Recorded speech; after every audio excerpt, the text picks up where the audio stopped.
All right, so it is morning before I need to be loading this thing up to the racetrack. And of course, everything's torn apart. You wouldn't have a race car if that wasn't the situation all the time. So I got the alternator out of it. As you seen in the last video, had an alternator hitting issue. So it's hitting right there. About to take this outside, flat wheel this whole chunk off for clearance. This alternator has not been clearanced for some reason. I remember I clearanced, I think, my F-150 one, but I did not clearance the Mustang one. So that needs to be clearanced. And then we went to a Rally's this morning and grabbed another belt. So this was the belt. You can see the stress on it right there, that line through it.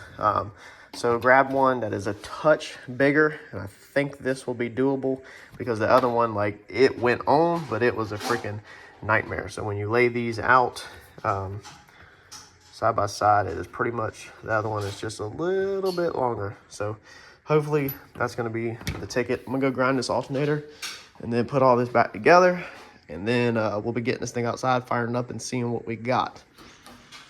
All right, hopefully that is enough because I really don't feel like taking this thing on and off multiple times this morning. Well, here's what my morning has turned into. That belt does not fit. It's a little too big. So there's only one place in Wilmington that has the next available option in between the two numbers that are too tight and too big. So that's where we are heading to. But it is 9:30 already. I wanted to be leaving at 11 o'clock, and I don't have the truck, I don't have the trailer, I don't have the car together, I don't have nothing loaded, I don't have the golf cart loaded. I'm definitely in trouble with leaving at 11 o'clock. So I'm gonna grab this belt and continue busting tail. I'm getting sick of this pretty fast, I can tell you this. I'm ready to just be prepared. You know, I'm the type where I'll plan a week or two in advance to go to a race, and then that way the car is ready a week in advance so that I know I'm good that morning, not this last minute stuff. But we're gonna get through this event, and then we're probably gonna park it for a week or two and just make sure we got everything straight. All right, finally got it. Finally got me a belt on there. So now at least that one's serviceable. The problem with the other one was that it was so tight, it wasn't really serviceable. You couldn't even take it off. You had to unload everything because you couldn't get it off the alternator to even droop down. So now this one's serviceable. We grinded the casing right there. So we're clearing the timing cover now. We'll just have to see what happens today and then just move forward from there. All right, so loading everything up, finally got all that fixed. Are we gonna be good to go, Harper? Yeah. All right.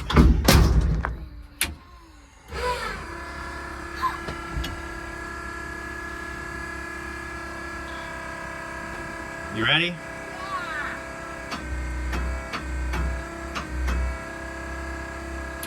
What's going on?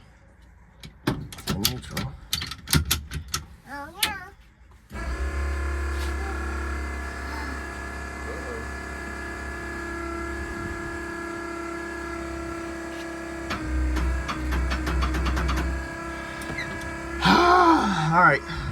All right, so we got it put in the trailer. Pulled it in with the golf cart. It's not starting, so you can hear the starter triggering. So you're gonna hear the relay triggering on the starter, which last time it did that, it was not a starter issue. It was another issue. The issue that it was last time is now eliminated from the car and doesn't even exist anymore. So I'm gonna go to, we're swinging by the shop real fast. I'm gonna grab the jump box. I'm gonna make sure it's not a weak battery. I feel really confident it's not, but who knows. And then I'm probably gonna be forced to go ahead and snag my spare starter back out of that white F-150 that we did on the channel, that the motor had all the water in it. I put my spare starter on that truck because all of these 5.0s, all the starters are the same, the 6.2s, everything. So I've got starters laying everywhere. But fortunately right now I only have one good one in the race car and one good one on, or one potentially good one on the other truck. So I'm gonna have to take that one out if the car don't fire off on the jump box. And then I figured that we'll go ahead and take it to the track, and possibly John or somebody else might think of something else that it could be, you know, to test or whatever, and maybe it won't be the starter, but there's no chance of fixing it, no chance of making it pass if I leave it at the house. So I figured Harold's is only 45 minutes from me. I'll just go ahead and drag it to Harold's, and if I don't fix it, or if it's not fixable, or I decide not to mess with it, then it's not a big deal. This truck pretty much, they were pulling it with, this 6.2 pretty much gets the same miles per gallon whether the trailer's behind it or not, believe it or not. So we'll see what happens. All right, so threw the jump box on it. just in case. It had 12.3 volts, but we do know amps is different than volts. So that's the primary pump. Secondary pump, so none of that's messed up from last night. I mean, we wiring that.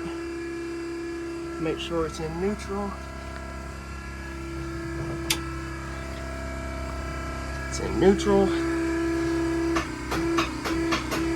Nope. All right. So we're pulling a starter. I swear things just don't want to go my way. So if we look right here, the number 8, the trigger wire, the plastic has broke. So there's no reason to put that in the car because it's still making contact, but you're not gonna be able to tighten it in there. So that, and how hard the race car is to do, you just don't even want to mess with that. It's like this car just does not want to go to the track. All right, so it's almost like this car just does not want to go to the track. I know we've joked about it on the channel, and people said in the comments they have joked about Percy just does not want to go to the track. He's spoiled. He's been in the garage for 5 years in climate control and just does not want any of this nonsense. I swear that's what it feels like.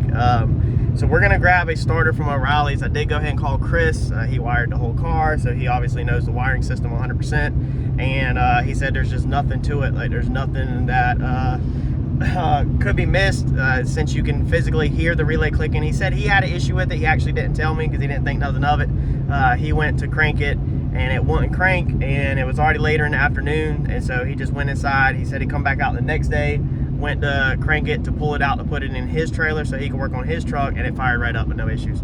So it sounds like something's just I don't know, maybe it's internal of the starter just not acting right. But all we can do is grab another one from Part Store, head to the racetrack, and see what we can figure out at the racetrack. So when you look these up for like the Mustangs or the F-150s, this is what comes up.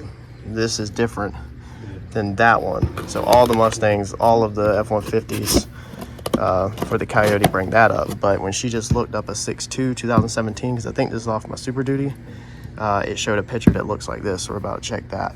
So that starter ended up costing me $215. Is that? So they've always, I heard some people say that, you know, some people's always told me that if you want to be a millionaire racing, to start out as a billionaire, and also if you want to race, you have to love working and absolutely hate money, and that is definitely the track that we are on towards right about now, it feels like. All right, so we made it to Harold's with the car.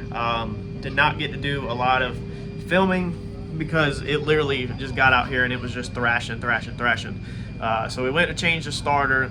This car is just an absolute nightmare to change the starters on. 2 of the headers primaries have to come off. 1 header primary has to come off, and then a 2nd header primary needs to come off to make it easier to take the 4th one off, or cylinder, I think it's 4. So basically you're pulling 2 primaries, plus you're taking the wheel off, getting in there, and it's a lot of work. You got to take the collector off the exhaust. It takes a minute.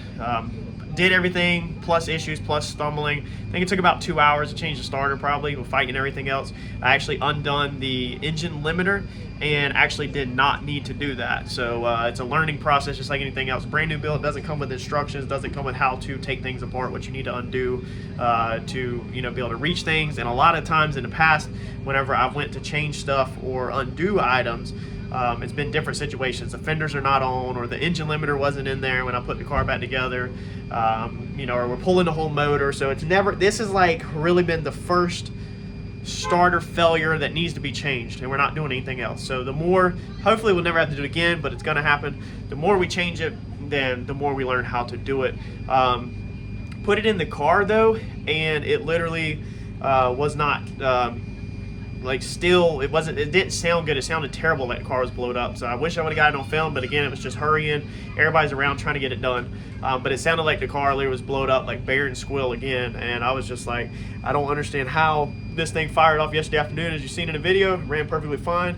And then you crank it up today at Harold's after putting a starter in it, and the motor's blown up. So John was fortunately here, and some other guys, and they were like, dude, calm down, the motor's not blowed up, it's okay, I think it's a starter hanging up. And I was like, no, I'm telling you, I've heard that noise before. So we got underneath there, checked the flywheel,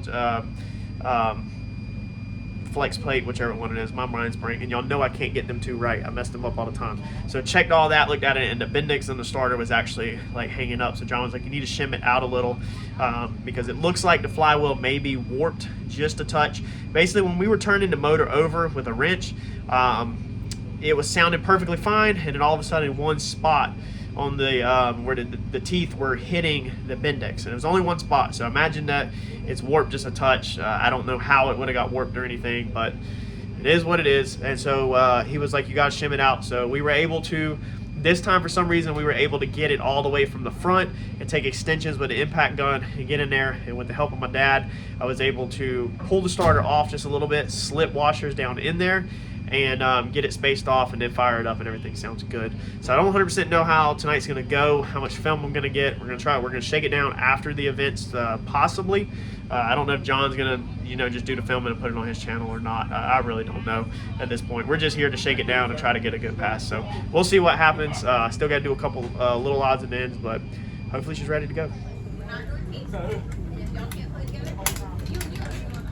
Yes, the whole time it's been this way.